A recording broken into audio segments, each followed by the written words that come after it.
دنیا میں جب آپ کہیں سفر کرنے کو جاتے ہیں تو آپ نقشہ دیکھتے ہیں، اچھا پہلے ہم چلیں گے تو یہ شہر آئے گا، پھر یہ شہر آئے گا، پھر اس کے بعد وہ شہر آئے گا، اور پھر جب بالکل فلاں شہر آئے گا تو ہم منزل کے قریب ہوں گے. لیکن قیامت کے بارے میں ایسا کوئی نقشہ واضح نہیں ہے ہمارے ذہن میں.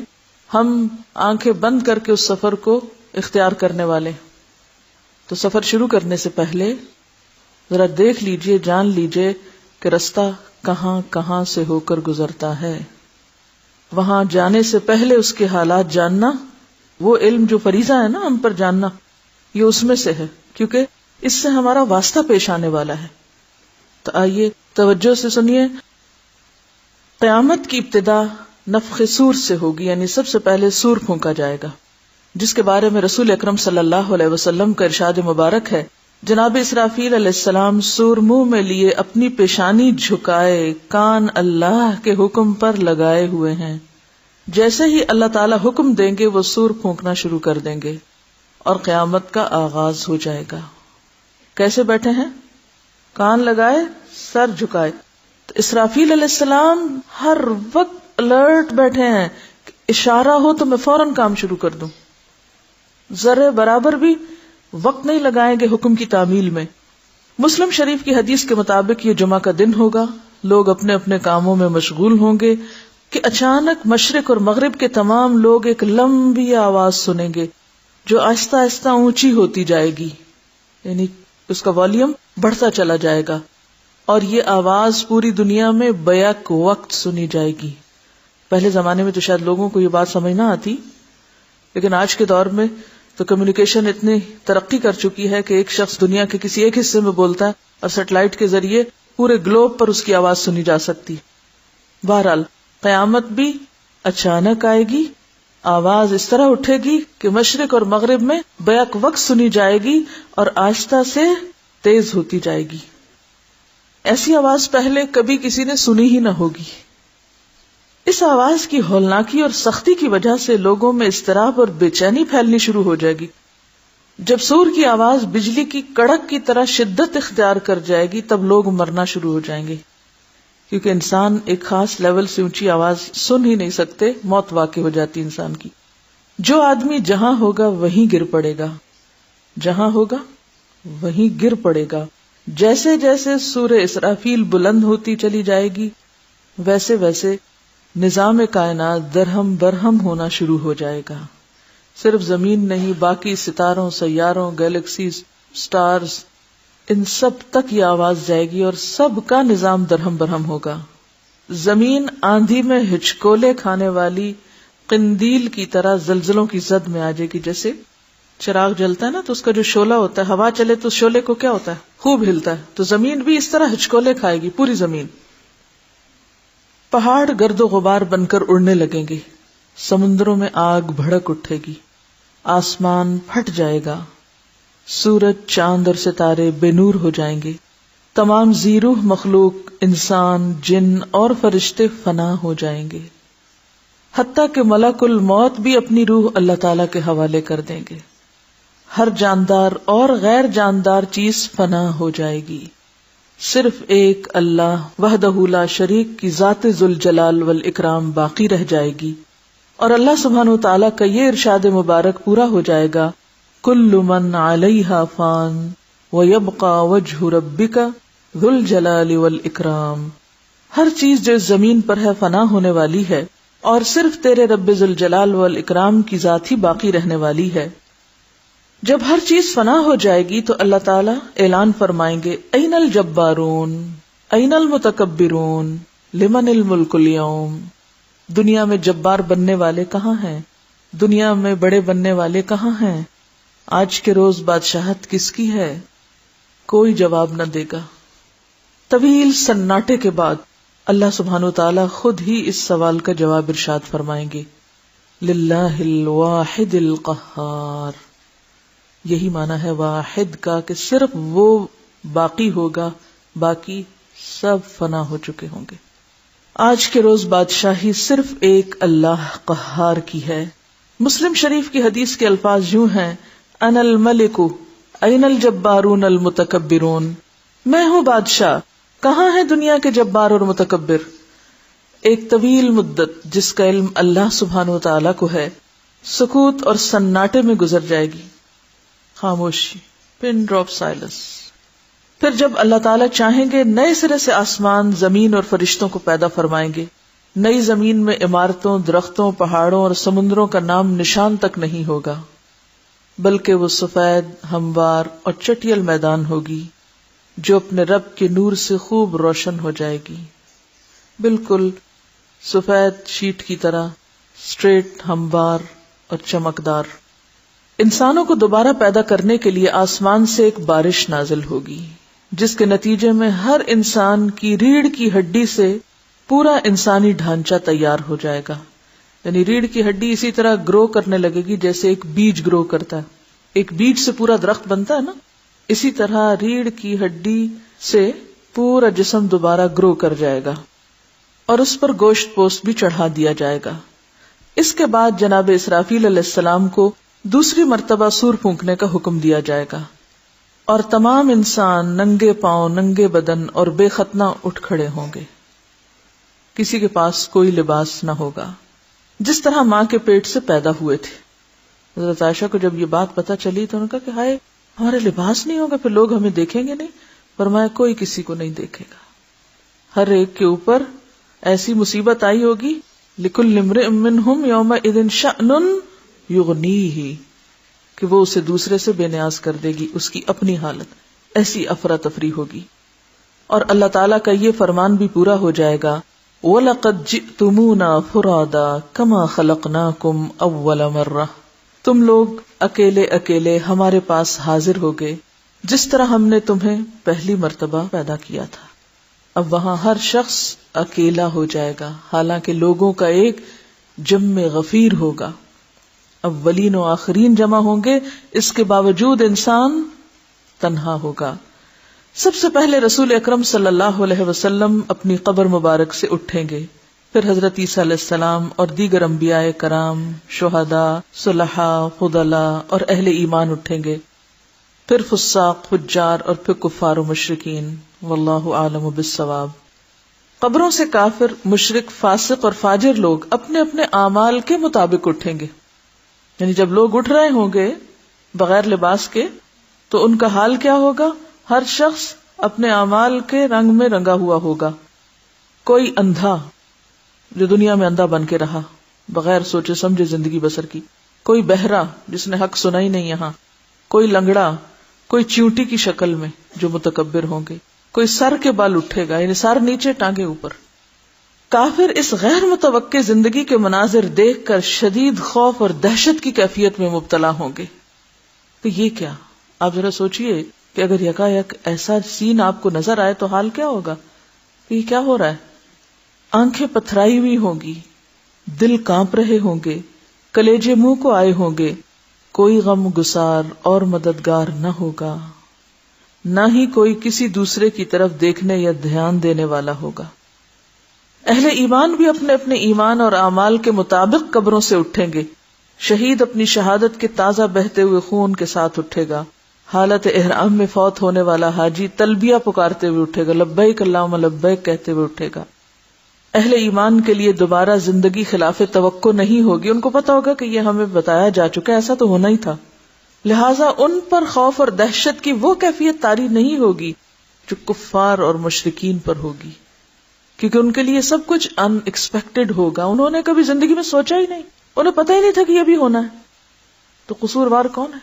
جن کے پاس یہ ساری معلومات ہیں اور وہ ان تک نہیں پہنچاتے. قبروں سے اٹھتے ہی ہر انسان پر 2 فرشتے مقرر کر دیے جائیں گے. اب آپ سوچئے کہ اٹھا ہوا شخص نمبر 1 اپنے عمل کے مطابق ہے، نمبر 2 بے لباس ہے، نمبر 3 دل کی کیفیت بھی عمل کے مطابق ہے، اور پھر ابھی اٹھ کے کھڑا نہیں ہوا کہ 2 فرشتوں نے آ پکڑا جو اسے میدان حشر میں پہنچا دیں گے. یاد رہے ملک شام کا علاقہ میدان حشر ہوگا. لوگوں کو اپنی اپنی قبروں سے اٹھ کے وہیں پہنچنا ہوگا. کوئی کہیں بھی مرا ہوگا دفن ہوگا، وہاں سے سب چل کے وہاں پہنچیں گے. کفار میں سے جو لوگ اپنی قبروں سے اندھے اٹھیں گے وہ ٹھوکریں کھاتے گرتے پڑتے وہاں پہنچیں گے. جو لوگ چیونٹیوں کے جسم میں اٹھیں گے وہ لوگوں کے پاؤں تلے روندے اور کچلے جا رہے ہوں گے. جو سر کے بل اٹھیں گے وہ انتہائی ذلت اور رسوائی کے ساتھ یہ سفر طے کریں گے. بعض کافروں کو آگ ہانک کر میدان حشر میں لے جائے گی. کافر جہاں کہیں تھک کر رکیں گے آگ بھی رک جائے گی، جہاں چلیں گے آگ بھی ان کے ساتھ چلنا شروع کر دے گی. اب آپ خود سوچیں کہ آپ چل رہے ہوں اور پیچھے سے ایسی کوئی بلا آ رہی ہو تو کیسے رک سکتے ہیں؟ اہل ایمان بھی اپنے اپنے عقائد اور اعمال کے مطابق حشر میں پہنچیں گے. بعض لوگ پیدل پہنچیں گے، چل چل کے پیدل پہنچیں گے. بعض لوگ اونٹوں پہ سوار ہوں گے، کسی اونٹ پر ایک، کسی پہ دو، کسی پہ چار، حتیٰ کہ 10 آدمی بھی ایک اونٹ پہ سوار ہوں گے. ساری مخلوق چپ چاپ دم سادے ایک ہی ڈائریکشن پہ جا رہی ہوگی. کسی کو اونچی سانس لینے کی مجال نہ ہوگی کہ وہ ہا کر کے اپنے اندر کا غبار ہی نکال سکے. نہیں، اتنا خوف ہوگا. ہر آدمی کو احساس ہوگا کہ آج امتحان زندگی کا نتیجہ نکلنے والا ہے، آج میرا رزلٹ میرے سامنے آ رہا ہے، جو کچھ میں اب تک کرتا رہا. جب ساری مخلوق میدان حشر میں پہنچ جائے گی تو اعلان کیا جائے گا وَامْتَازُوا الْيَوْمَ أَيُّهَا الْمُجْرِمُونَ، مجرموں آج کے روز تم نیک لوگوں سے الگ ہو جاؤ، الگ الگ ہو جاؤ. پہلے سب اکٹھے ہوں گے، پھر سب کو الگ کر دیا جائے گا. سب لوگ الگ الگ گروہوں میں تقسیم کر دیے جائیں گے. غرضے کے میدان حشر میں اہل ایمان کی جائے قیام الگ ہوگی، کافروں، مشرکوں، منافقوں، فاسقوں اور فاجروں کا ٹھکانہ الگ الگ الگ. وَامْتَازُوا الْيَوْمَ أَيُّهَا الْمُجْرِمُونَ. میدان حشر میں لوگ ننگے پاؤں اور ننگے بدن ہوں گے. سورج 1 میل کے فاصلے سے آگ برسا رہا ہوگا، سورج قریب آ جائے گا. زمین دہک رہی ہوگی، جسم سورج کی آگ میں جل رہے ہوں گے. زمین پر پاؤں رکھنے مشکل ہوں گے. تپتی دھوپ میں پاؤں رکھنا کتنا مشکل ہوتا ہے زمین پہ. دور دور تک کہیں سایہ نظر نہ آئے گا. لوگ اپنے اپنے عقائد اور اعمال کے مطابق پسینے میں شرابور ہوں گے. کسی کو ٹخنوں تک، کسی کو پنڈلی تک، کسی کو گھٹنوں تک، کسی کو زانوں تک، کسی کو کمر تک پسینہ آیا ہوگا. کوئی سینہ اور گردن تک پسینے میں ڈوبا ہوگا، سینے اور گردن تک پسینے میں. کفار اور مشرکین کو منہ میں پسینے کی لگام آئی ہوگی، یعنی منہ تک آ رہا ہوگا. بعض پسینے میں ڈبکیاں کھا رہے ہوں گے. بھوک اور پیاس کی شدت سے لوگوں کا برا حال ہوگا.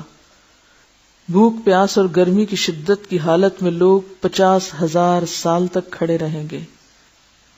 تنگ آ کر اللہ تعالیٰ سے دعا کریں گے، یا اللہ ہمیں اس مصیبت سے نجات دلا، خواہ جہنم میں بھیج دے. دیکھیے جنت اور جہنم بعد میں ہے، لیکن میدان حشر میں بذات خود کھڑے ہونا ایک الگ مصیبت کی بات ہے. ہاں اگر آپ نیک ہیں، اچھے عمل کرنے والے ہیں، آپ کو عرش الہی کا سایہ نصیب ہو سکتا ہے، لیکن وہ ان لوگوں کو نہیں نصیب ہوگا جنہوں نے وہ عمل کیے ہی نہیں ہوں گے. اب یہ تو نہیں ہو سکتا نا ایک شخص نے کام کیا نہیں اور وہ کہ مجھے بھی وہ سایہ دے دو، میں بھی وہاں جانا چاہتا ہوں. آپ نے ٹکٹ لیا ہی نہ اور آپ کہیں مجھے بھی انٹر ہونا ہے. دنیا میں تو ایسا نہیں ہوتا، تو وہاں کیسے ہوگا؟ یہ طبرانی کی روایت ہے کہ جس میں آتا ہے کہ یا اللہ ہمیں اس مصیبت سے نجات دے، خواہ جہنم میں بھیج دے. یاد رہے آج سورج کا ہماری زمین سے فاصلہ 9,30,00,000 میل ہے. اس کے باوجود جون جولائی میں زمین اس قدر گرم ہو جاتی ہے کہ 1 منٹ کے لیے اس پر ننگے پاؤں کھڑے ہونا مشکل ہوتا ہے. تو سوچئے کہ اس روز پھر زمین کا حال کیا ہوگا جب سورج بھی اتنا قریب آ جائے گا. اب لوگ بے حد تنگ ہو رہے ہوں گے. لاچار ہو کر لوگ حضرت آدم علیہ السلام کی خدمت میں حاضر ہوں گے. عرض کریں گے اللہ تعالیٰ نے آپ کو اپنے ہاتھ سے بنایا، اپنی روح پھونکی، فرشتوں سے سجدہ کروایا، جنت میں جگہ دی. آج آپ ہمارے لیے سفارش کرا دیں کہ اللہ تعالیٰ حساب شروع کر کے ہمیں حشر کی تکلیف سے نجات دے. حضرت آدم فرمائیں گے آج میرا رب اس قدر غصے میں ہے کہ اس سے پہلے کبھی نہ ہوا اور نہ آئندہ ہوگا. تو سب سے زیادہ غضبناک اللہ تعالیٰ کس دن ہوں گے؟ حشر کے دن. نہ اس سے پہلے کبھی اور نہ اس کے بعد. وہ کہیں گے مجھ سے جنت میں اللہ تعالیٰ کی نافرمانی ہو گئی تھی، جس کی وجہ سے مجھے اپنی جان کی فکر ہے، لہٰذا میں سفارش نہیں کر سکتا. تم لوگ نوح علیہ السلام کے پاس چلے جاؤ. وہ نوح علیہ السلام کی خدمت میں حاضر ہوں گے اور اپنا مدعا بیان کریں گے. نوح علیہ السلام بھی یہی کہیں گے آج میرا رب اتنے غصے میں ہے کہ اس سے پہلے کبھی اتنا غصہ میں نہ آیا اور نہ اس کے بعد آئے گا. میں نے دنیا میں اپنی قوم کے لیے بد دعا کی تھی جس کے نتیجے میں وہ ہلاک ہوئی. آج مجھے اپنی جان کی فکر ہے، میں سفارش نہیں کر سکتا. تم ابراہیم خلیل اللہ کے پاس چلے جاؤ، وہ سفارش کریں گے۔ لوگ ابراہیم علیہ السلام کی خدمت میں حاضر ہوں گے اور عرض کریں گے آپ اللہ کے نبی اور اس کے خلیل ہیں، اپنے رب کے حضور ہماری سفارش کرا دیں۔ آپ دیکھ رہے ہیں ہماری کیا حالت ہو رہی ہے۔ ابراہیم علیہ السلام بھی وہی بات فرمائیں گے جو حضرت آدم علیہ السلام اور نوح علیہ السلام نے کہی تھی کہ آج میرا رب اس قدر ناراض ہے کہ اس سے پہلے کبھی اتنا ناراض نہیں ہوا اور نہ اس کے بعد ہوگا۔ میں نے دنیا میں 3 جھوٹ بولے تھے جس کی وجہ سے آج مجھے اپنی جان کی فکر ہے، کہیں اللہ تعالیٰ باز پرس نہ کر لیں، لہٰذا تم لوگ موسیٰ علیہ السلام کے پاس چلے جاؤ۔ لوگ موسیٰ علیہ السلام کی خدمت میں حاضر ہوں گے اور عرض کریں گے اللہ تعالیٰ نے آپ سے ہم کلام ہو کر سارے لوگوں پر آپ کو فضیلت دی، آپ دیکھ رہے ہیں ہماری کیا حالت ہو رہی ہے، آپ اپنے رب کے حضور ہماری سفارش کر دیں۔ موسیٰ علیہ السلام فرمائیں گے آج تو میرا رب اس قدر غصے میں ہے کہ اس سے پہلے کبھی ہوا نہ بعد میں ہوگا۔ میں نے دنیا میں ایک آدمی کو قتل کر دیا تھا جس کی وجہ سے مجھے اپنی جان کی فکر ہے، لہٰذا میں سفارش نہیں کر سکتا، تم لوگ عیسیٰ علیہ السلام کے پاس چلے جاؤ۔ لوگ عیسیٰ علیہ السلام کے پاس حاضر ہوں گے اور عرض کریں گے آپ اللہ کے رسول اور اس کا فرمان ہے اور اللہ کی روح ہیں، آپ دیکھ رہے ہیں ہماری کیا حالت ہو رہی ہے، اپنے رب سے ہمارے لیے سفارش کر دیں۔ عیسیٰ علیہ السلام بھی وہی جواب دیں گے آج میرا رب اس قدر غصے میں ہے کہ اس سے پہلے کبھی ہوا نہ آئندہ ہوگا، تم لوگ محمد صلی اللہ علیہ وسلم کے پاس چلے جاؤ، وہ تمہاری سفارش کریں گے۔ لوگ سید الانبیاء رحمت للعالمین شفیع المذنبین کی خدمت میں حاضر ہوں گے اور عرض کریں گے آپ اللہ کے رسول اور خاتم الانبیاء ہیں، اللہ نے آپ کے اگلے پچھلے سارے گناہ معاف کر دیے، آپ دیکھ رہے ہیں ہماری کیا حالت ہو رہی ہے، اپنے رب کے حضور سفارش کیجیے کہ وہ ہمارے حساب کتاب کا آغاز فرمائے۔ رسول رحمت فرمائیں گے ہاں آج کے روز سفارش کے لائق میں ہی ہوں۔ چنانچہ آپ صلی اللہ علیہ وسلم کو میدان حشر سے شفاعت کے بلند ترین مقام محمود پر پہنچا دیا جائے گا۔ شفاعت کے لیے آپ کہاں تشریف لے جائیں گے؟ مقام محمود، جو جنت میں عرش الہی کے نیچے ہوگا۔ وہاں پہنچ کر آپ صلی اللہ علیہ وسلم اپنے رب کے حضور سجدے میں گر پڑیں گے اور اللہ تعالیٰ کی حمد و ثنا کریں گے۔ پھر جب اللہ تعالیٰ کا غصہ کم ہوگا تو اللہ تعالیٰ ارشاد فرمائیں گے اے محمد سر اٹھاؤ اور سوال کرو دیے جاؤ گے، سفارش کرو قبول کی جائے گی، یہی شفاعت کبریٰ ہوگی، یہی شفاعت کبریٰ ہے۔ شفاعت کبریٰ کی منظوری کے بعد رسول اکرم صلی اللہ علیہ وسلم مقام محمود سے میدان حشر میں واپس تشریف لائیں گے، یعنی اس مقام محمود سے پھر میدان حشر میں آئیں گے۔ اس کے بعد حق تعالیٰ فرشتوں کی معیت میں میدان حشر میں نزول اجلال فرمائیں گے۔ اس کا ذکر قرآن میں کہاں آتا ہے؟ وَجَاءَ رَبُّكَ وَالْمَلَكُ صَفًّا صَفًّا۔ 8 فرشتوں نے اللہ تعالیٰ کا عرش تھام رکھا ہوگا، عدالت الہی قائم ہو جائے گی، ملائکہ، انبیاء، اولیاء اور صلحاء کو بطور گواہ طلب کیا جائے گا۔ وَأَشْرَقَتِ الْأَرْضُ بِنُورِ رَبِّهَا وَوُضِعَ الْكِتَابُ وَجِيءَ بِالنَّبِيِّينَ وَالشُّهَدَاءِ وَقُضِيَ بَيْنَهُمْ بِالْحَقِّ وَهُمْ لَا يُظْلَمُونَ۔ اب آپ دیکھیے کہ عدالت لگی، امیجنیشن سے بھی کام لیجئے، آپ کہاں سے اٹھے تھے، کس حالت میں کہاں جا پہنچے، اور اب وہاں پر عدالت لگ گئی۔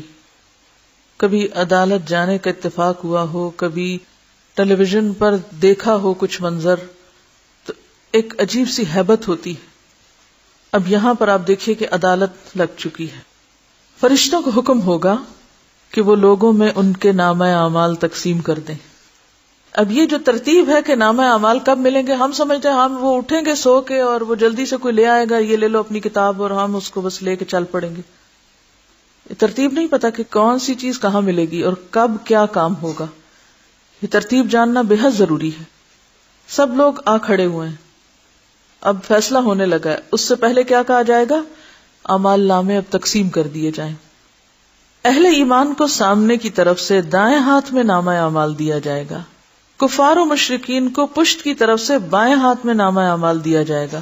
اعمال نامے پہ نظر ڈالتے ہی ہر آدمی کے سامنے اس کی ساری زندگی کا کچا چٹھا سامنے آ جائے گا، جو کچھ اب تک آپ نے کیا ہے اور جو آئندہ زندگی میں موت تک کریں گے، وہ سارا کچھ اس کتاب میں لکھا ہوا ہوگا۔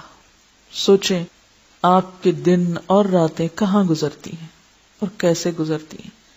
یہی البم ہے جس کی تصویریں کل آپ کے سامنے آئیں گی۔ بھولے بسرے ماضی کی ساری یادیں تازہ ہو جائیں گی۔ اہل ایمان کے روشن چہرے کچھ اور بھی روشن اور تر و تازہ ہو جائیں گے، اور وہ خوشی خوشی دوسروں کو اپنا نامہ اعمال دکھائیں گے. اب جان میں جان آئے گی. جب اچھے اچھے کام جن لوگوں نے کیے ہوں گے وہ فوراً شیئر کرنا شروع کر دیں گے. ہاں اقرؤ کتابیہ، لوگوں آؤ میرا نامہ اعمال پڑھو. کیا واقعی ہمارے اعمال ایسے ہیں دنیا میں کہ جو ہم کہیں بھی رکھ سکتے ہو، کسی کو بھی دکھا سکتے ہو؟ اگر آج دنیا میں ہم ایسے کام کرتے ہیں نا جو ہم کسی کے سامنے نہیں کر سکتے یا کسی کو دکھا نہیں سکتے، تو یاد رکھیے قیامت کو بھی نہیں دکھا سکیں گے. اپنے آپ سے سوال کیجیے، کیا میرے عمل ایسے ہیں کہ میں دوسروں کو دکھا سکوں؟ وہ کتنے کام ہیں کہ جن کو کرتے ہوئے مجھے یہ ڈر لگتا ہے ہائے کسی نے دیکھ لیا تو پھر کیا ہوگا، کسی کو پتا چل گیا تو کتنی بےزتی ہوگی. ڈرتے بھی ہیں تو صرف دنیا کے لیے اور صرف دنیا کی حد تک، کبھی نہیں سوچتے کہ وہاں کیا بنے گا.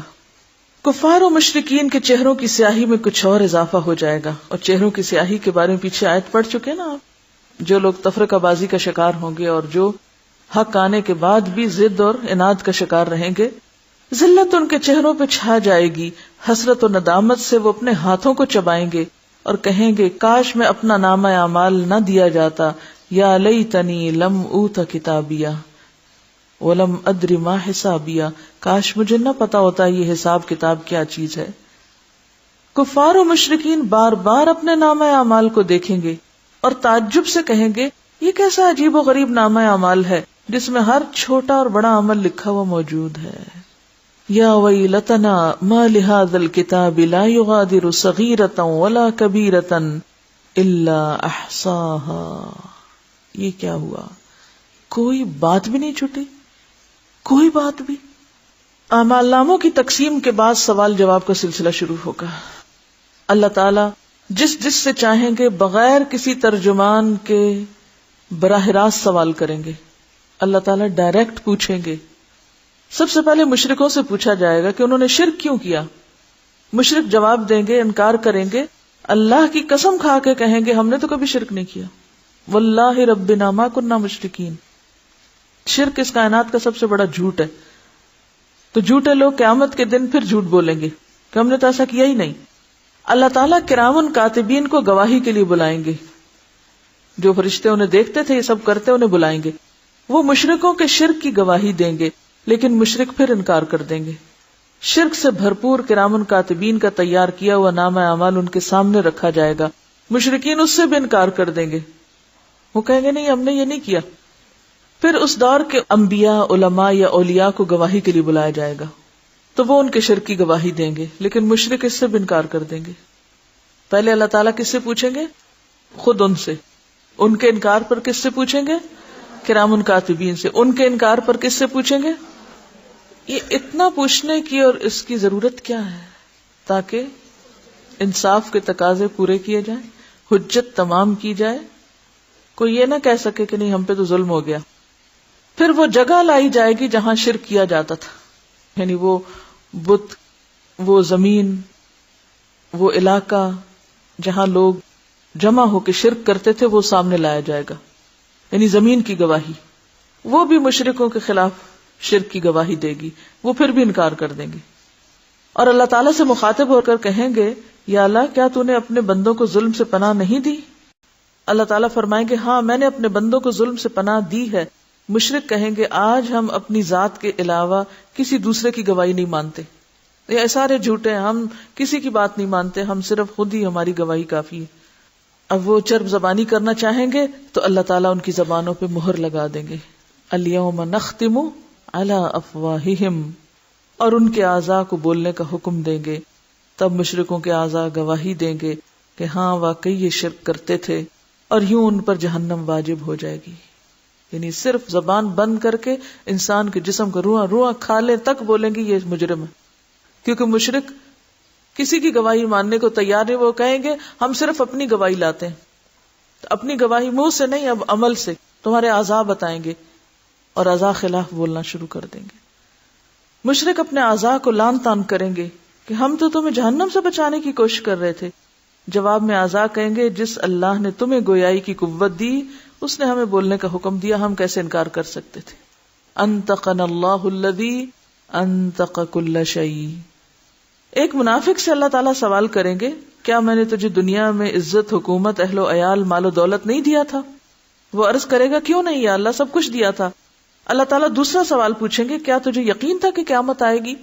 اور اللہ تعالیٰ کے سامنے جواب دہی ہوگی۔ منافق کہے گا ہاں رب، مجھے پورا یقین تھا، میں نے تیرا کلمہ پڑھا، تیری کتاب پر ایمان لایا، تیرے رسول پہ ایمان لایا، نماز پڑھی، روزے رکھے، زکوٰۃ دی۔ یہ منافقین یہ سب کام کرنے والے ہوں گے۔ منافق اپنی تعریفیں کرنے میں پورا زور صرف کر دے گا، جیسے ہم دنیا میں اپنے نیک اعمال کو خوب خوب بیان کر رہے ہوتے ہیں۔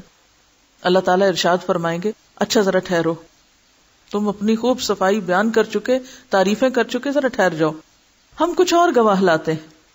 منافق اپنے دل میں سوچے گا میں نے تو مسلمانوں کے ساتھ مل کر نماز روزہ کیا، آج میرے خلاف کون گواہی دے گا؟ کسی کو نہیں پتا چلنے دیا میں نے کہ میں کون تھا، میں نے تو کسی کو پتہ ہی نہیں چلنے دیا، میرے خلاف کون؟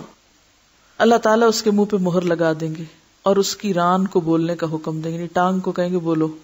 چنانچہ اس کی ران، اس کے بدن کا گوشت، اس کے بدن کی ہڈیاں اور اس کے جسم کا رواں رواں اس کی منافقت کی گواہی دے گا۔ اہل ایمان سے سوال و جواب کا انداز مختلف ہوگا۔ ایک مومن آدمی کو اللہ تعالیٰ اپنے قریب بلا کر اس پر اپنا دامن رحمت ڈال دیں گے اور سوال کریں گے تو نے فلاں گناہ کیا تھا؟ یعنی ایک شخص ہے، ایمان والا ہے، لیکن انسان ہونے کے ناطے کیا ہوتا ہے، اسے غلطیاں ہوتی ہیں نا۔ ایک شخص ٹوٹ کے اللہ کو چاہتا ہے، قربانی کرتا ہے، مال کی، وقت کی، جان کی، ہر چیز کی، اس کے باوجود بھی غلطی ہوتی ہے نا، ہوتی کہ نہیں ہوتی؟ ہوتی ہے۔ اب ایسے وفادار لوگ جو دل کے بھی سچے تھے، عمل کے بھی کھرے تھے، لیکن انسان تھے، ان سے جو غلطیاں ہوئیں اب ان کا حساب ہو رہا ہے۔ اللہ تعالیٰ قریب کریں گے، رحمت کا پردہ ڈالیں گے، پوچھیں گے یہ گناہ کیا تھا؟ کہے گا یا اللہ کیا تھا، سچ بولے گا نا۔ آج آپ دیکھیں ہم میں سچ بولنے کی کتنی جرت ہے، اپنی غلطی کا اعتراف کرنے کی ہے۔ یہ وہ اہل ایمان ہوں گے جو دنیا میں بھی اپنی غلطی مان جاتے ہیں، ہاں میری غلطی ہے، وہ وہاں بھی مان جائیں گے ہم نے غلطی کی۔ لیکن منافق تو نہیں مانیں گے، جو آج نہیں مانتا اپنی غلطی وہ کل کیسے مانے گا؟ سوچئے ذرا، کیونکہ وہ جو کل ہے نا وہ آج کا دوسرا رخ ہے۔ جو رویے آج اس دنیا میں آپ کے ہوں گے، کل قیامت کے دن بھی وہی رویے ہوں گے۔ جھوٹے وہاں بھی جھوٹ بولیں گے، دھوکہ باز وہاں بھی دھوکہ دیں گے، اور سچے لوگ وہاں بھی سچ بولیں گے، چاہے انہیں اپنی غلطی کا اعتراف ہی کیوں نہ کرنا پڑے۔ وہ کہیں گے اللہ کی تھی غلطی، یہ تو ہے میری غلطی، مانیں گے۔ ہمیں سوچنا چاہیے ہم اپنی کتنی غلطیاں مانتے ہیں، اور یہی اعتراف تو اللہ کو پسند ہے، لہذا ان کی غلطیوں کے باوجود بھی پھر ان سے معاملہ مختلف ہوگا۔ اللہ تعالیٰ سوال کریں گے تو نے فلاں گناہ کیا تھا، تو نے فلاں گناہ کیا تھا؟ مومن عرض کرے گا یا اللہ ہاں کیا تھا۔ اللہ تعالیٰ اس کے ایک ایک گناہ کے بارے میں سوال کریں گے اور وہ اقرار کرتا چلا جائے گا اور سوچے گا اب تو ضرور ہلاک ہوا، اب تو شامت آئی، اب تو نہیں میری چھوٹ ہوگی، میں تو اتنا گناہ گار ہوں۔ آخر میں اللہ تعالیٰ ارشاد فرمائیں گے میں نے تیرے گناہوں پہ دنیا میں بھی پردہ ڈالا تھا، آج بھی ڈال رہا ہوں، اور اسے جنت میں بھیج دیا جائے گا۔ یہ مخلص لوگوں کا حال ہوگا، سچے لوگوں کا۔ افراد کے علاوہ انبیاء اور رسل کی تکذیب کرنے والی اقوام سے بھی سوال کیا جائے گا، یعنی انڈیویجولی بھی سوال ہوگا اور کلیکٹیولی بھی۔ قوم نوح سے سوال ہوگا تم نے پیغمبر کی تکذیب کیوں کی، کیوں پیغمبر کو جھٹلایا؟ وہ حضرت نوح علیہ السلام اور ان کی دعوت کا انکار کریں گے، کہیں گے نہیں ہمیں تو کسی نے کچھ نہیں بتایا۔ اللہ تعالیٰ نوح علیہ السلام سے فرمائیں گے نوح اپنے حق میں کوئی گواہ لاؤ۔ حضرت نوح علیہ السلام عرض کریں گے میری گواہ امت محمدیہ ہے۔ سورۃ الحج کے آخر میں آتا ہے لِيَكُونَ الرَّسُولُ شَهِيدًا عَلَيْكُمْ وَتَكُونُوا شُهَدَاءَ عَلَى النَّاسِ۔ رسول نے آپ کو پہنچا دیا اور آپ کو آگے پہنچانا ہے، اور قیامت کے دن بھی آپ کی گواہی لی جائے گی۔ چنانچہ امت محمدیہ کے علماء، اولیاء، صلحاء حاضر کیے جائیں گے اور وہ گواہی دیں گے ہاں نوح علیہ السلام پیغمبر بنا کے بھیجے گئے اور انہوں نے 950 سال تک حق کے رسالت ادا کیا۔ قوم نوح کہے گی تم تو ہمارے زمانے میں موجود ہی نہیں تھے، یعنی آپ سے کیا کہے گی قوم نوح، تم تو ہمارے وقت میں تھے ہی نہیں، تم تو بعد میں آئے، تم یہ گواہی کیسے دے رہے ہو؟ اس پر رسول اکرم صلی اللہ علیہ وسلم کو لایا جائے گا اور وہ اپنی امت کی صداقت کی گواہی دیں گے کہ میری امت نے قرآن مجید کی روح سے بالکل سچی گواہی دی۔ مجھے اور آپ کو کہاں سے پتا چلا کہ نوح علیہ السلام نے اپنی قوم کو پیغام پہنچایا تھا؟ قرآن سے نا۔ اور اگر قرآن پڑھا ہی نہ ہو تو کیا گواہی دیں گے جس کو پتہ ہی نہ ہو کہ ایسا بھی ہو چکا؟ رسول اکرم صلی اللہ علیہ وسلم کی اس گواہی کے بعد قوم نوح لاجواب ہو جائے گی اور مجرم قرار پا کر جہنم میں ڈال دی جائے گی۔ ایسا ہی معاملہ قوم ہود، قوم صالح، قوم شعیب، قوم لوط اور دوسرے انبیاء کی اقوام کے ساتھ ہوگا۔ وَتَرَى كُلُّ أُمَّةٍ جَاثِيَةً، پھر اکٹھے کے اکٹھے پھینکے جائیں گے۔ جرم ثابت ہونے کے بعد کافر بارگاہ الہی میں درخواست کریں گے، اے ہمارے رب، ہم نے سب کچھ دیکھ اور سن لیا، بس ایک دفعہ ہمیں دنیا میں واپس بھیج دے، ہم ضرور نیک عمل کریں گے۔ اب ہمیں بالکل یقین آ گیا کہ یہ دن سچا ہے، اب ایک چانس ہمیں اور دے دیا جائے۔ ارشاد ہوگا، یہ ممکن نہیں، اب تو تمہیں اپنے کرتوتوں کا ہمیشہ ہمیشہ کے لیے مزہ چکھنا ہوگا۔ دنیا میں ایک طالب علم فیل بھی ہو جائے تو اسے دوبارہ چانس مل جاتا ہے اور واپسی کا کوئی چانس نہیں۔ ارشاد ہوگا، یہ ممکن نہیں۔ کفار دوسری درخواست کریں گے، یا اللہ، ہماری گمراہی کے ذمہ دار ہمارے پیشوا اور لیڈر ہیں، انہیں ہماری نسبت سے دگنا عذاب دیا جائے کیونکہ انہوں نے ہمیں بھٹکایا۔ آج بھی آپ دیکھیں نا کہ لیڈرز جو غلط سلط سیدھا الٹا بتاتے ہیں، لوگ بغیر سوچے سمجھے، بغیر کسی دلیل کے، آنکھیں بند کر کے اندھے بہرے لوگوں کی طرح ان کے پیچھے چلتے ہیں۔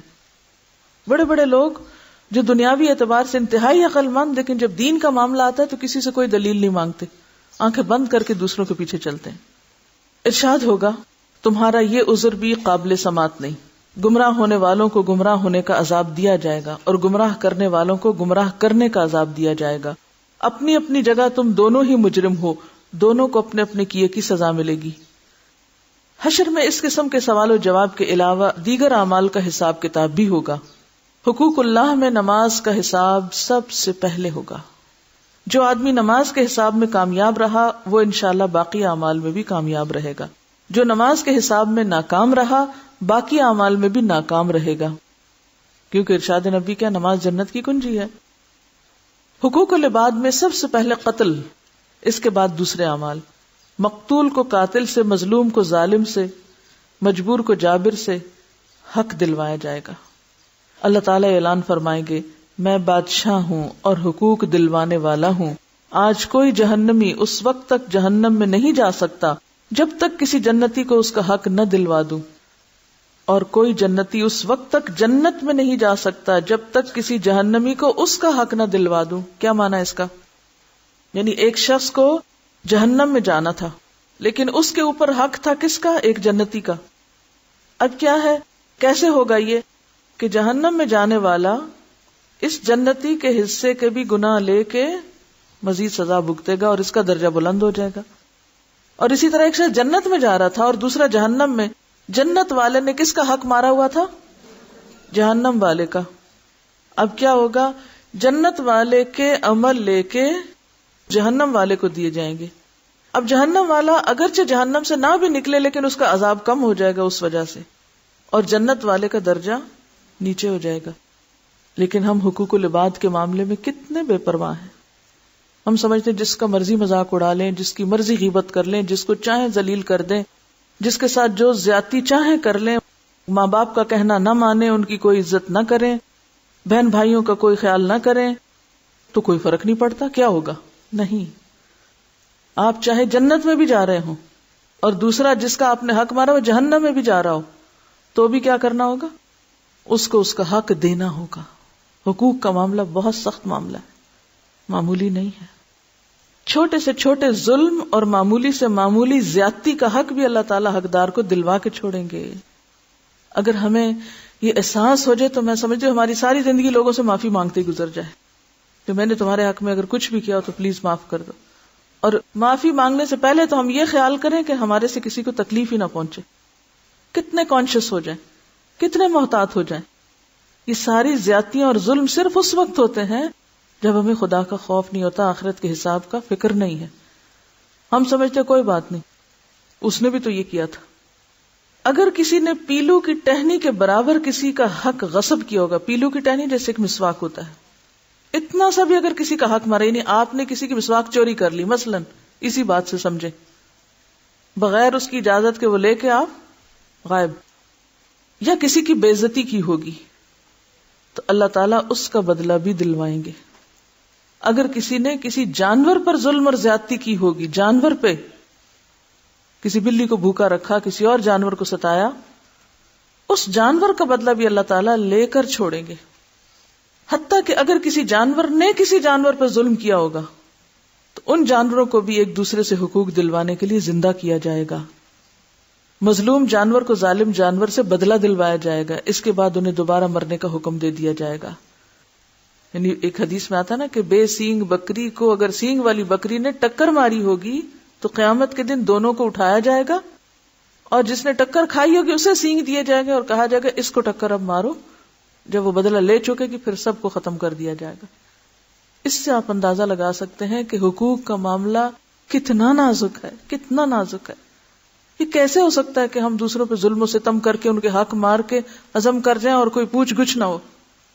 بدلہ یا حقوق کی ادائیگی نیکیوں کے ساتھ ہوگی، یعنی انسانوں کی.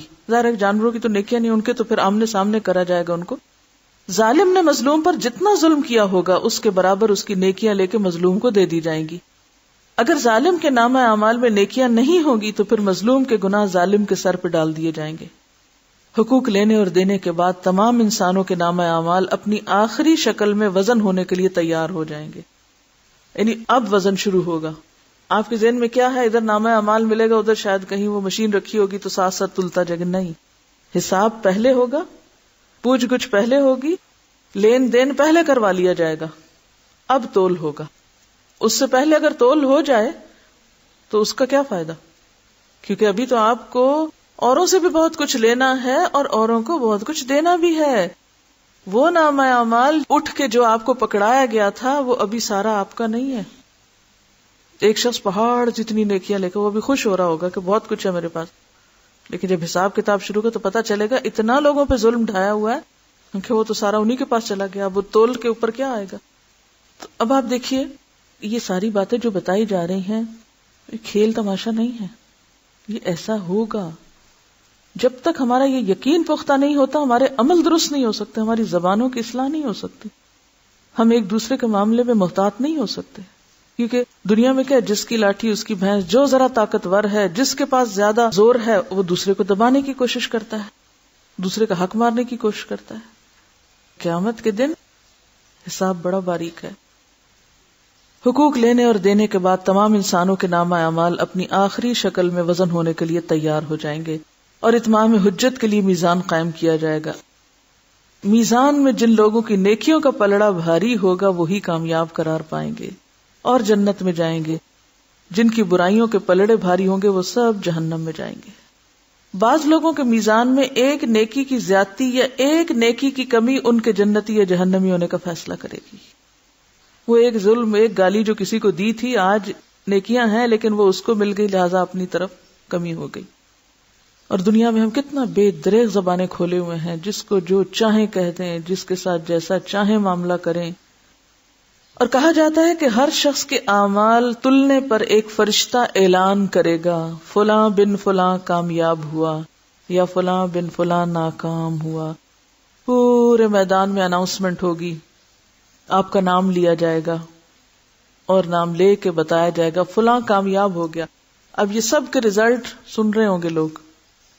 اب آپ دیکھیں دنیا کی مشہور ترین شخصیتیں جن کو زمانہ جانتا ہے، جب قیامت کے دن ان کا نام لے کے بتایا جائے گا کہ وہ ناکام ہو گئے تو شرمندگی کا عالم کیا ہوگا. کبھی سوچا ہم نے؟ دنیا میں چند لوگوں میں اگر کوئی ہمارا نام پکار کے ہمیں بتا دینا کہ تمہارا فلاں نقصان ہو گیا تو ہم کہتے ہیں کیوں میری بےزتی کرائی، سب کے سامنے کیوں بتایا گیا. دنیا میں اگر کوئی نقصان ہو جائے، کمی ہو جائے تو لوگ عام طور پہ مینشن نہیں کرتے اس کو، کسی کو پتہ نہ چلے، اس سے بےزتی ہوتی.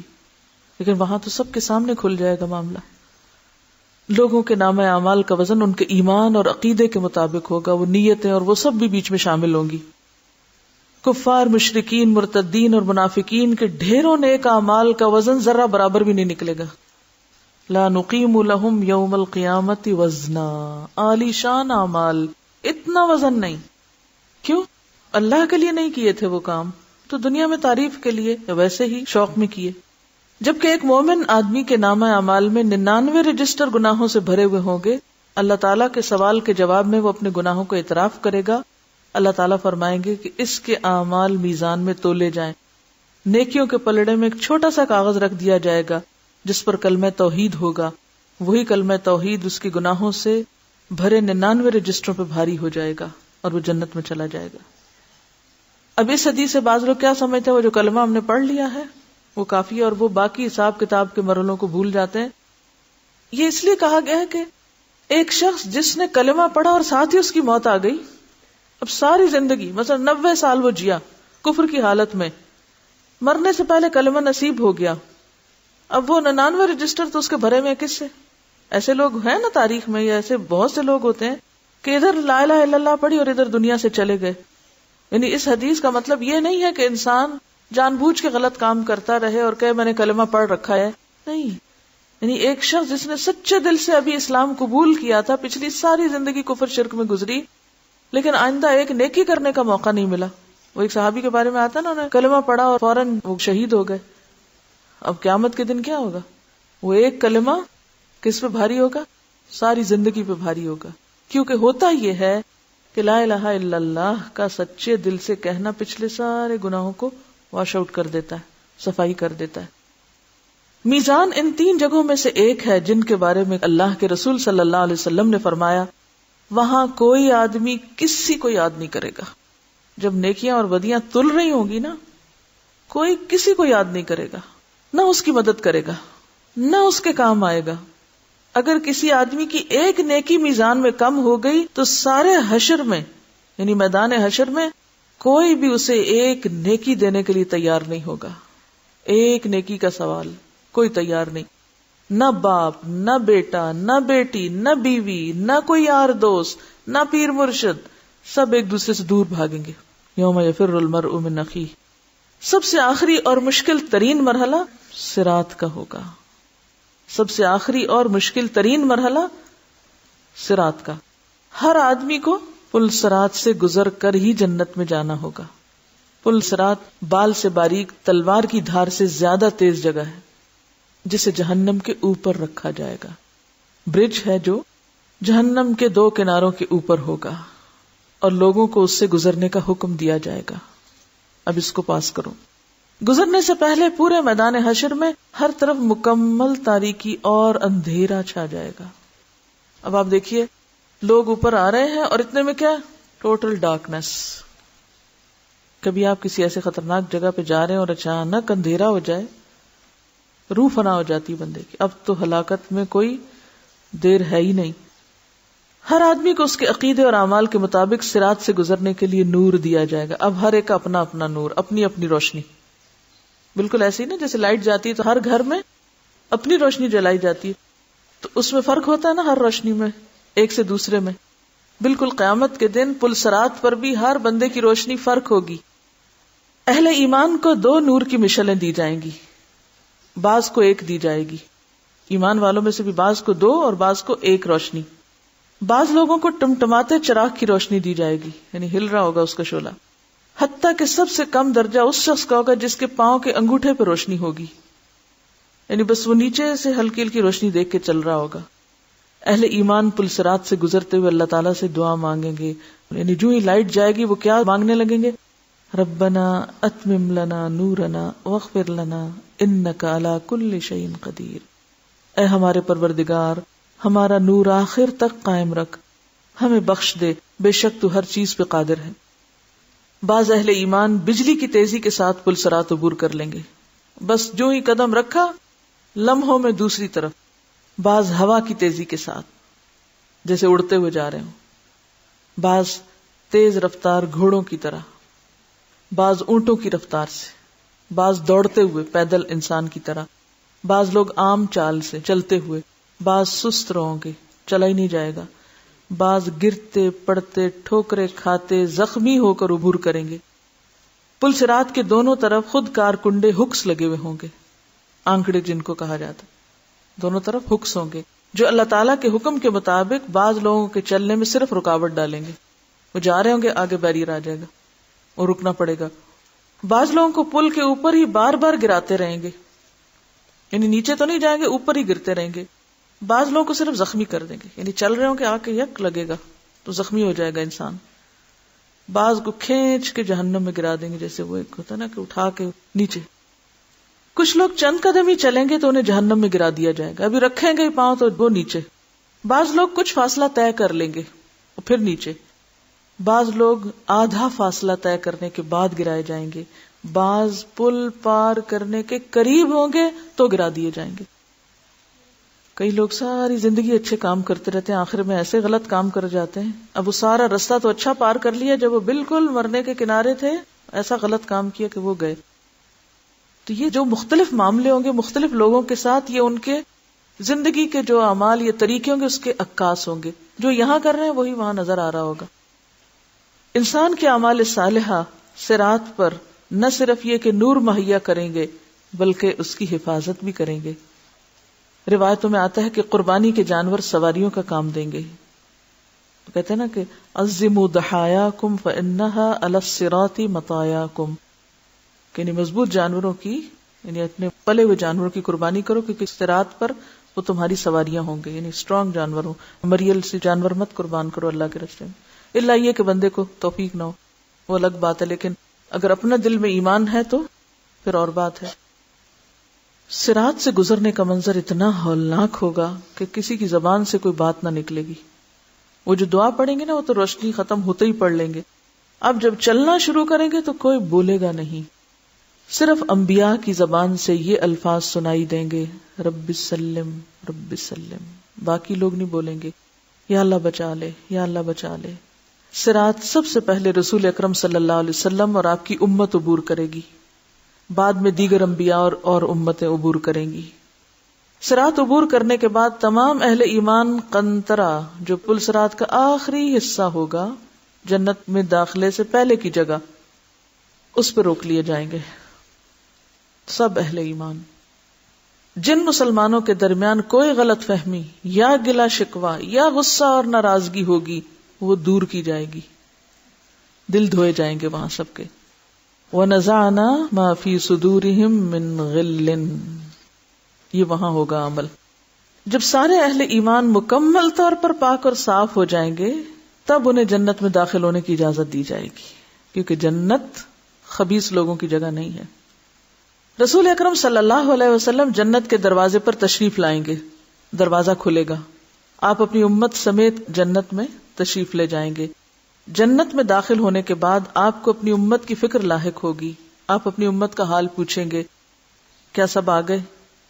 معلوم ہوگا کہ بہت سے امتی تو جہنم میں گر پڑے ہیں، امتی جہنم میں گر پڑے ہیں. آپ صلی اللہ علیہ وسلم اللہ کے حضور سجدے میں گر پڑیں گے. اتنا غم ہے آپ کو اپنی امت کا، سجدے میں گر پڑیں گے، اللہ کی حمد و ثنا کر کے سفارش کی اجازت طلب کریں گے کہ اللہ اجازت دے کہ میں ان کے لیے شفاعت کروں. طویل مدت سجدے میں گزارنے کے بعد حکم ہوگا، اے محمد صلی اللہ علیہ وسلم جاؤ، آپ کی امت میں سے جن کے دل میں جو کے دانے کے برابر ایمان ہے انہیں نکال کر جنت میں لے آؤ. رسول اللہ صلی اللہ علیہ وسلم فرشتوں کو لے کر اپنی امت کے برگزیدہ افراد کے ساتھ جہنم کے کنارے تک جائیں گے اور فرمائیں گے اپنے اپنے اعزاء و اقارب اور اپنی اپنی جان پہچان کے لوگوں کی نشانی بتاؤ تاکہ فرشتے انہیں نکال لائیں. دیکھیے کیسا منظر ہوگا نا. چنانچہ ایسے لوگ جن کے دل میں جو کے دانے برابر ایمان ہوگا جہنم سے نکال کر جنت میں لے جائے جائیں گے. اس وقت آپ صلی اللہ علیہ وسلم کی امت اہل جنت کا 1/4 ہوگی، 1/4، چوتھا حصہ. آپ کی سفارش دیکھ کر دیگر انبیاء بھی اپنی امتوں کی سفارش شروع کر دیں گے. امت محمدیہ کے شہداء، علماء، اولیاء اور صلحاء کو بھی شفاعت کی اجازت دی جائے گی. وہ بھی اپنے اپنے عزیزوں رشتہ داروں کو پہچانیں گے اور انہیں سفارش کر کے جہنم سے نکلوائیں گے. رسول اکرم صلی اللہ علیہ وسلم جنت میں واپس پہنچ کر پھر امت کے بارے میں سوال کریں گے، اب میری امت میں سے کتنے جہنم میں باقی ہیں؟ آپ کو بتایا جائے گا کہ ابھی تو 1000 کی تعداد میں ہیں. آپ پھر سفارش کے لیے سجدے میں گر پڑیں گے. اذن شفاعت ملے گا کہ آپ کی امت کے وہ افراد جن کے دل میں چیونٹی یا رائی کے دانے برابر ایمان ہے انہیں بھی نکال لاؤ. اور رائی دانے برابر ایمان کس میں نہیں ہوتا؟ جو برائی کو برائی نہ جانے.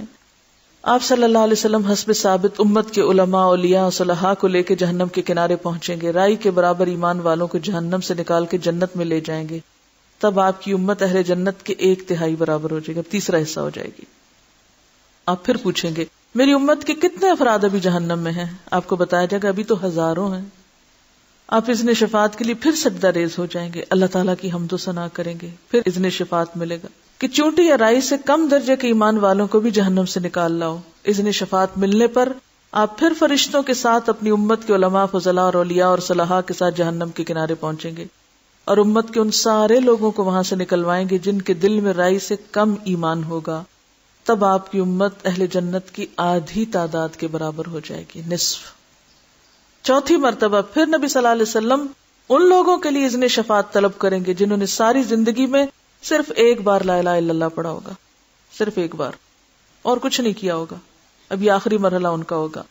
اللہ تعالیٰ فرمائیں گے میری عزت، عظمت اور جلال و کبریائی کی قسم جس نے لا الہ الا اللہ کہا ہے اسے میں خود جہنم سے نکال لوں گا. یہ سزا بھگتے گا اپنی بدعمالیوں کی، لیکن نکال لیا جائے گا. آخر میں اللہ تعالیٰ خود ان لوگوں کو جہنم سے نکال کر جنت میں داخل فرمائیں گے جنہوں نے لا الہ الا اللہ کہا ہوگا. جنتی لوگ اس آخری گروہ کو اتقاء الرحمن کہیں گے، یعنی رحمان کے آزاد کردہ، یہ کہہ کے پکاریں گے. شفاعت کا سلسلہ جب مکمل ہو جائے گا اور تمام اہل جنت جنت میں داخل ہو جائیں گے، تب اہل جنت میں اپنی اولادوں اور اعزاء و اقارب سے ملنے کا تجسس پیدا ہوگا. اب ہوش آئے گی، اچھا خیال آئے گا وہ امی کہاں ہیں، وہ بہن کہاں ہیں، وہ دوست کہاں ہیں. اب یاد آنی شروع ہوگی. کیوں؟ اب کچھ چین آئے گا کہ اچھا اب منزل پہ پہنچ گئے ہیں اور وہ باقی بھی سارے آ گئے. اب وہ انہیں ملنے اور دیکھنے کی خواہش کا اظہار کریں گے کہ بہت لمبی جدائی ہوگی، اب ملاقات کرنا چاہتے ہیں. حشر کے میدان میں چاہے ساتھ بھی کھڑے ہوں گے نا، کوئی دیکھے گا بھی نہیں کہ میرا بھائی کھڑا ہے جو مجھ سے 10 سال پہلے فوت ہو گیا تھا اور مجھے بڑا انتظار تھا کہ قیامت کے دن میں اس سے ملوں گی. کوئی کسی کو یاد نہیں کرے گا. اللہ تعالیٰ کا ارشاد ہوگا اولادوں کو ان کے والدین کے ساتھ ملا دیا جائے. چنانچہ تمام اہل جنت کے اہل و عیال کو ایک جگہ اکٹھا کیا جائے گا، یعنی سارے ایز اے فیملی پھر سب ایک دوسرے کو ملیں گے. اہل جنت کے جنت میں آباد ہونے کے بعد اور اہل جہنم کے جہنم میں پہنچنے کے بعد سب کو آواز دی جائے گی، اے اہل جنت جنت کے کنارے پہ آ جاؤ، اے اہل جہنم جہنم کے کنارے پہ آ جاؤ. دونوں فریق امید و بیم کی کیفیت میں منادی کی طرف متوجہ ہوں گے. ایک سفید مینڈھا ہوگا جس کے بارے میں اہل جنت اور جہنم سے پوچھا جائے گا کیا تم اسے پہچانتے ہو؟ اہل جنت اور جہنم دونوں کہیں گے ہاں ہم اسے پہچانتے ہیں، یہ موت ہے. اس کے بعد اللہ تعالیٰ اس مینڈے کو ذبح کرنے کا حکم دیں گے. مینڈے کو ذبح کرنے کے بعد اعلان کر دیا جائے گا اے جنت والو تمہارے لیے ہمیشہ کے لیے جنت، خالدین فیہا، تمہیں اب موت نہیں آئے گی. اور اے جہنم والو تمہارے لیے بھی ہمیشہ کے لیے جہنم ہے، اب تمہیں کبھی موت نہیں آئے گی. یہ سن کر جنتی اتنے خوش ہوں گے کہ خوشی سے مرنا ممکن ہوتا تو جنتی خوشی سے مر جاتے، اور جہنمی یہ اعلان سن کر اتنے غمگین ہوں گے کہ غم سے مرنا ممکن ہوتا تو مر جاتے. نفخ صور سے لے کے جنت یا جہنم میں پہنچنے تک یہ وہ مرحلے ہیں جن سے ہر انسان کو گزرنا ہوگا.